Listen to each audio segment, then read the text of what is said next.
देख रहे हैं टीवी भारत और मैं हूं आपके साथ अमरीन हुसैन।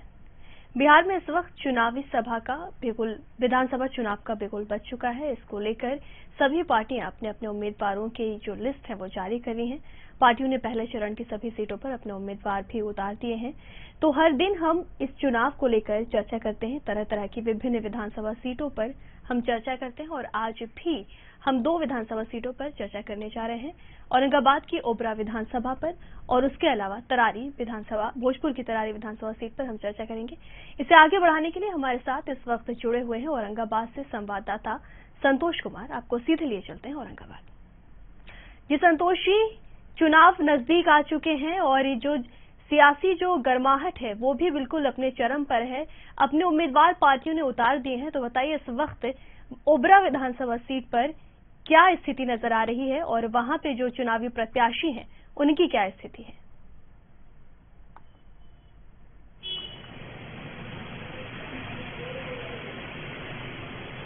देखिए, बता दें कि आज नीतीश कुमार का सभा ओबरा विधानसभा के दाऊदनगर में हुआ। हेलीकॉप्टर से आए थे, अपने प्रत्याशी सुनील यादव के पक्ष में प्रचार किए। तो जिस तरह जदयू अपने प्रत्याशी के पक्ष में वोट मांग रहे हैं, उसी तरह लोजपा प्रत्याशी भी अपने लगातार डॉक्टर प्रकाश चंद्रा अपने क्षेत्र में समर्थकों के बीच जाकर लोगों से वोट मांग रहे हैं। वहीं आरजेडी प्रत्याशी ऋषि कुमार भी अपने प्रचार में जुट गए हैं अपने मां के साथ और अपने पक्ष में वोट मांग रहे हैं। वहीं जाप प्रत्याशी सुजीत कुमार खुद चुन्नी यादव भी, तो कुल मिलाकर 2 बागी उम्मीदवार इसमें हो गए हैं, क्योंकि जो प्रमोद चंद्रवंशी हैं पहले जदयू से टिकट के रेस में थे, 2005 में चुनाव भी लड़े थे, लेकिन एक निर्दलीय प्रत्याशी के द्वारा उन्हें हरा दिया गया। उसके बाद इस बार अगर उन्हें ओबरा विधानसभा से जदयू से सीट नहीं मिलने के कारण वह बागी हो गए और निर्दलीय के रूप में चुनाव लड़ रहे हैं। वहीं प्रकाश चंद्रा आरजेडी में आपदा प्रबंधन में राज्य स्तरीय मेंबर थे,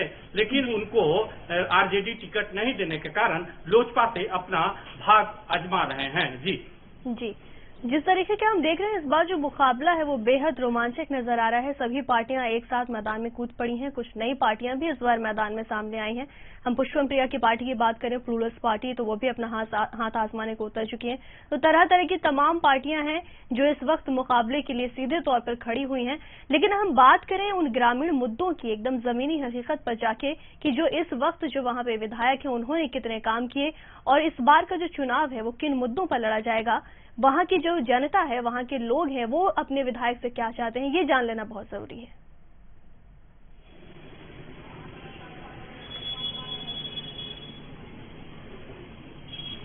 देखिए, विधायक से सबसे बड़ी मुद्दा है ओबरा विधानसभा में, सबसे बड़ी मुद्दा है जाम का। जाम जो समस्या है, नेशनल स्टेट हाईवे है, लेकिन लगातार ओबरा विधानसभा में, ओबरा की बात करें, दाऊदनगर की बात करें, लगातार जाम लगता है। दूसरी सबसे बड़ी मुद्दा है कि जब भी चुनाव होता है तो ओबरा विधानसभा दाऊदनगर अनुमंडल को जिला बनाने की मांग होता है। तो 2 मुद्दा प्रमुख है यह चुनाव में दौड़ता है। दूसरी मुद्दा सबसे बड़ी हावी ओबरा विधानसभा में जातीय समीकरण को देखा जाता है। जातीय समीकरण जो है कि जो अभी भी जातीय समीकरण, विकास के मुद्दा पर जातीय समीकरण हावी है। जी, अगर हम औरंगाबाद की बात करें तो यहाँ पर एक जो बड़ा मुद्दा है जो हम कई सालों से देखते आ रहे हैं, वो बालू उत्खनन का भी मुद्दा है, जिसे कई जो प्रशासनिक स्तर पर है उसे सुधारने की कोशिश की गई, सरकारी स्तर पर उसे सुधारने की कोशिश की गई। जो ग्रामीण है उस इलाके के लगातार पुलिस से और प्रशासन से मदद की गुहार लगाते रहे कि उससे बालू उत्खनन को रोका जाए ताकि वहां पे अपराध भी कम हो सके। लेकिन इस पर पिछले वर्षों से देखें हम तो अब तक लगाम नहीं लगाया जा सका है। तो इस पर हम क्या भूमिका समझ सकते हैं प्रशासन की भी, और जो वहां के जो जनप्रतिनिधि रहे हैं, विधायक एमएलए रहे हैं, उनकी भी इसमें क्या भूमिका है?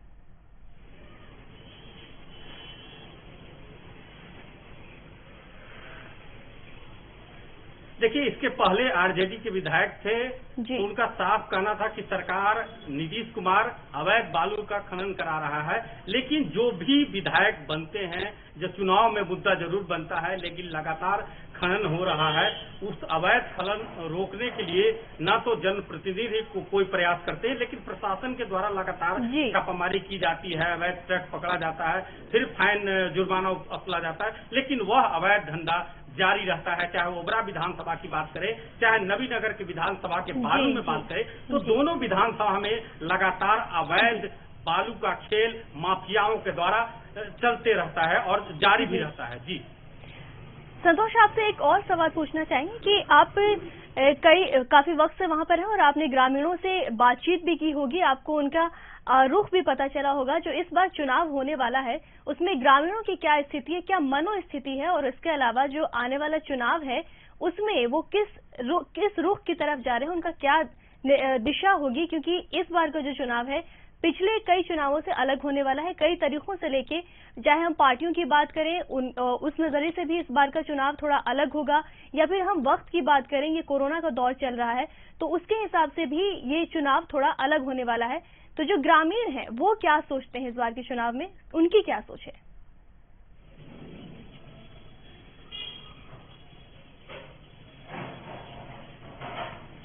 देखिए, ग्रामीण कोविड की बात जहां तक है, जो कोविड इसके चुनाव घोषणा के पहले जो कोविड के से भय था, लेकिन वो भय बिल्कुल समाप्त हुआ। आज नीतीश कुमार की सभा में ना तो सोशल डिस्टेंस का पालन हुआ, ना भी कोई भी मास्क लगाकर उस चुनावी सभा में, तो कहीं ना कहीं जो भय था बिल्कुल समाप्त हो गया है। कोई भी भय नहीं है। बिल्कुल चुनाव के रंग में पूरे बिहार, खास करके ओबरा विधानसभा में अपने अपने प्रत्याशी के पक्ष में नेताओं का दौर शुरू हो गया है। जी, तो बहुत बहुत शुक्रिया आपका संतोष इस जानकारी के लिए। औरंगाबाद से हमारे साथ संवाददाता संतोष जुड़े हुए थे, तमाम जानकारी दी उन्होंने कि इस सीट पर किस तरीके से विधानसभा चुनाव होने वाला है, राजनीतिक पार्टियों की क्या स्थिति है, और इसके अलावा जो वहां पे ग्रामीण है, स्थानीय लोग हैं, उनकी क्या समस्याएं हैं, उनकी क्या आशा है अपने आने वाले एमएलए से। ये सारी तमाम बातें हम ले तो इस बार का जो चुनाव है वो बेहद रोमांचक होने वाला है। अब हम सीधे रुख करते हैं तरारी विधानसभा सीट का, हम लिए चलते हैं, वहां से हमारे संवाददाता जुड़े हुए हैं गौरव सिंह, भोजपुर के तरारी विधानसभा सीट से। सीधे रुख करते हैं तरारी का। तरारी विधानसभा सीट की अगर हम बात करें तो ये जो सीट है, ये इसका जो इतिहास अगर हम उस पर नजर डालें तो ये भी काफी रोमांचक रहा है। पिछले चुनावों का अगर हम देखें तो कई तरीके की पार्टियां यहां पर आईं और बहुत तरीके की जितनी भी सरकारें बनी यहाँ पे उन्होंने तमाम तरीके के काम किए। उसके बावजूद भी जो ग्रामीण हैं उनके कई ऐसे मुद्दे हैं जो अभी भी बाकी हैं, और वो आने वाले चुनाव में वो चाहते हैं कि यहाँ के एमएलए, जनप्रतिनिधि उनके लिए कुछ करें, ताकि इस वक्त जो कोरोना का जो काल चल रहा है, स्थिति, आर्थिक स्थिति हो या फिर किसी भी तरीके की स्थिति हो, डामाडोल है, लोग बहुत तरीके की परेशानियों से जूझ रहे हैं। तो इस वक्त हम सीधे रुख करते हैं अपने संवाददाता का, गौरव सिंह का, जो तरारी विधानसभा सीट से जुड़े हुए हैं। ले चलते हैं आपको तरारी। जी गौरव, चुनावों का ऐलान हो चुका है, उम्मीदवारों की लिस्ट भी जारी हो चुकी है, बेहद नजदीक है चुनाव, बताएं कि वहां पर क्या स्थिति है?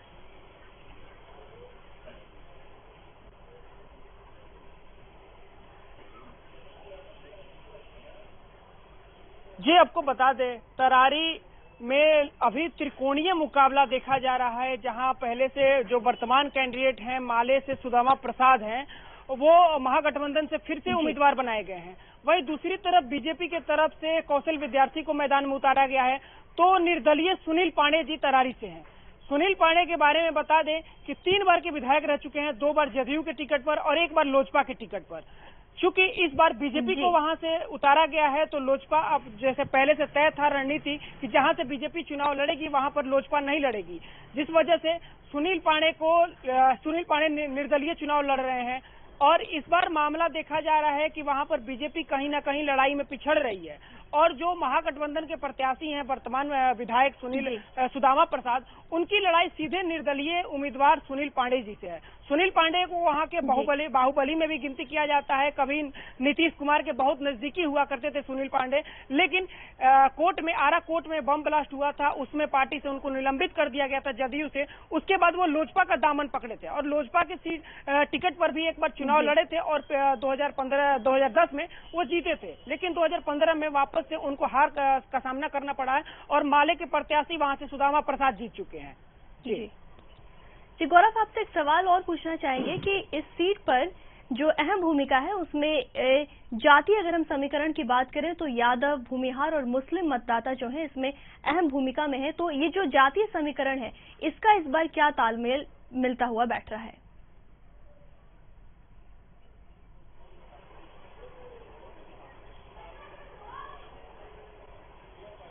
देखिए, जातीय समीकरण की बात करें तो एक बात जो इसमें है वो बहुत ज्यादा जरूरी है। रणवीर सेना के बारे में पूरा देश जानता है। रणवीर सेना का उत्पन्न वहीं तरारी विधानसभा के क्षेत्र से ही हुआ था और रणवीर सेना का उत्पन्न जो दलित समुदाय के लोग प्रताड़ित करते थे स्वर्ण को, उसके विरोध में रणवीर सेना का उत्थान हुआ था, जिसके बाद आज भी वहां पर रणवीर सेना और माले के बीच लड़ाई चलती है। माना जाता है ऐसा कि माले में जो ज्यादातर समर्थक हैं वो दलित और महादलित वर्ग के लोग रहते हैं और रणवीर सेना पूरी तरह से भूमिहार का एक जो जातीय भूमिहार विशेष का ही एक सेना है।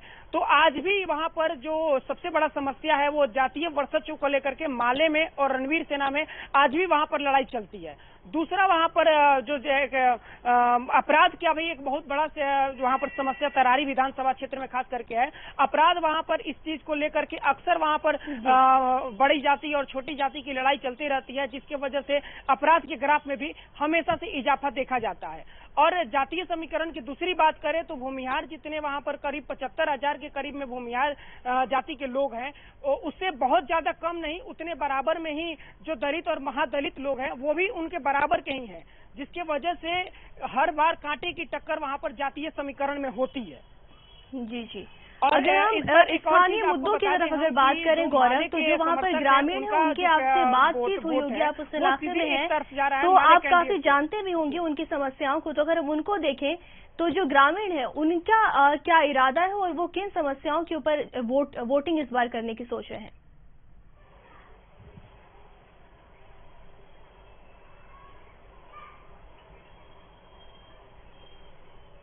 जी, सबसे बड़ी बात वहां पर आज भी जाति का मुद्दा होता है वो सबसे ज्यादा वहां पर अभी भी प्रमुखता से उसको वहां के आम आदमी ग्रामीण लेते हैं। इस वजह से वहां पर दूसरा कोई मुद्दा, विकास हो, सड़क हो, पुल हो, कोई मुद्दा ज्यादा मायने नहीं रखता है। सिर्फ और सिर्फ जाति का मुद्दा ही वहां मायने रखता है। अगर हम अपनी व्यक्तिगत राय दें, हम वहां पर चौपाल भी किए हैं, काफी दिनों से वहां पर जा रहे हैं, आ रहे हैं, तो उस क्षेत्र के जो अभी समीकरण बन रहे हैं वो कहीं ना कहीं माले की तरफ ज्यादा झुकाव है और दूसरे नंबर पर सुनील पांडे जो निर्दलीय उम्मीदवार है उनकी तरफ झुकाव है। इसमें बीजेपी के जो कैंडिडेट हैं कौशल विद्यार्थी, इसमें वो पिछड़ते हुए दिखाई दे रहे हैं। जी जी, तो बहुत बहुत शुक्रिया आपका गौरव तमाम जानकारी के लिए। तो हमारे दोनों ही संवाददाता से हमने बात की, अलग अलग विधानसभा सीट से, तरारी विधानसभा सीट हो या फिर ओबरा विधानसभा सीट हो, सभी जगह से ये जो सामने निकल के आई है बातें कि लोग कहीं ना कहीं इस बार जो है वो जातीय समीकरण को जो है थोड़ा सा अलग रख रहे हैं और एक जो पिछले हिसाब से जो हमारे चुनाव चले आते आ रहे थे, इनका रुख इस बार बदलता हुआ नजर आ रहा है। जैसे कि पप्पू यादव ने भी कहा कि सियासी रुख पूरी तरीके से बदल गया है, चुनाव का रुख भी नजर आ रहा है बदला बदला सा। तो तमाम बातें की हमने। बिहार में विधानसभा चुनाव होने हैं, 3 चरणों में चुनाव होने हैं, इसका बिगुल बज चुका है, उम्मीदवार भी उतारे जा चुके हैं। तो सबसे पहले हमने ओबरा विधानसभा सीट की बात की, तो अगर हम इस पर नजर डालें तो यहाँ पर बालू उत्खनन जैसी समस्याएं जो है वो बड़ा मुद्दा है। वर्तमान में यहाँ से आरजेडी के वीरेंद्र कुमार सिन्हा विधायक हैं। 2010 में सोम प्रकाश सिंह यहाँ से निर्दलीय जीते गए थे। ज्यादातर यहाँ से यादव और कुशवाहा समाज ही प्रतिनिधित्व कर चुके हैं। इसके बाद अगर हम नजर डालें तो समाजवादियों का ये गढ़ कहा जाने वाला है। ओबरा विधानसभा सीट पर इस बार लड़ाई रोचक रहने वाली है। इस सीट पर फिलहाल आरजेडी का कब्जा है, जिसे बचाने की आरजेडी रणनीति बना रही है। वहीं पूर्व केंद्रीय मंत्री और बीजेपी सांसद रामकृपाल यादव के बेटे यानी कि अभिमन्यु की भी इस पर नजर टिकी हुई है। अब देखना होगा कि अभिमन्यु को मौका मिलता है या नहीं मिलता है। अगर हम इस सीट पर इतिहास की तरफ चलें तो इस सीट पर पहला मुकाबला जो था वो 1951 में हुआ था। इस चुनाव में पदारथ सिंह जीते थे। फिर 1962 में चुनाव में दिलकेश्वर राम जीतने में कामयाब हुए थे। वहीं 1867 में कांग्रेस के आर के सिंह जीते। 1969 में पदारथ सिंह फिर से जीते। 1972 में चुनाव में कांग्रेस के टिकट पर नरेंद्र सिंह जीते। 1977 की अगर हम बात करें तो यहाँ पे जेएनपी के रामविलास सिंह जीते। 1980 में बीजेपी का खाता खुला और वीरेंद्र प्रसाद सिंह जीते। इसके बाद 1985 में 1990 के चुनाव में रामविलास सिंह जीते। 1995 और 2000 के चुनाव में सीपीआई के टिकट पर राजा राम सिंह जीते। तो ये हुई इनके इतिहास की बात। वहीं 2005 फरवरी और 2005 अक्टूबर के चुनाव में आरजेडी के टिकट पर सत्यनारायण सिंह जीतने में कामयाब हुए। 2010 के चुनाव में निर्दलीय प्रत्याशी सोम प्रकाश सिंह जीते। 2015 के चुनाव में आरजेडी ने वापसी की और उसके टिकट पर वीरेंद्र कुमार सिंह जीते। कुल मिलाकर इस बार का जो चुनाव होगा इस सीट पर ये बेहद रोमांचक होगा और देखने वाला होगा, क्योंकि चुनावी मैदान जो है वो बिगुल वहां पर बच चुका है और कई तरीके की पार्टियां आ चुकी हैं, कई तरीके के मुद्दे भी उठ चुके हैं। वहीं अगर हम औरंगाबाद सीट की तरफ चले, हमने जहां से बात की वहां पे, तो अगर भोजपुर की अगर हम बात कर लेते हैं तो भोजपुर में भी कुछ यही स्थिति देखने को मिल रही है। यहाँ पर भी बहुत सारी समस्याओं को ग्रामीण उठा रहे हैं, उठाते आए हैं और अब भी उठा रहे हैं। वहीं जनप्रतिनिधि और वहां पे जो विधायक हैं, एमएलए हैं, उनको हमेशा से सुलझाने की कोशिश करते आए हैं, लुभाने की भी कोशिश कर रहे हैं। इस बार भी हमने देखा ईटीवी चौपाल लगाया हमने, वहां पर आपने ईटीवी भारत के माध्यम से देखा होगा कि उनकी क्या क्या समस्याएं रही हैं। कहीं ना कहीं वो असंतुष्ट हैं अपने जनप्रतिनिधि से। इस बार के चुनाव में उनका कहना है कि हम साफ तौर पर इसका रिजल्ट देंगे और साफ तौर पर जो उन्होंने काम किया या फिर नहीं किया उसका उत्तर भी मिलेगा इस बार के चुनाव में। तो फिलहाल इस बातचीत में इतना ही। आगे चर्चा के लिए देखते रहिएगा ईटीवी भारत।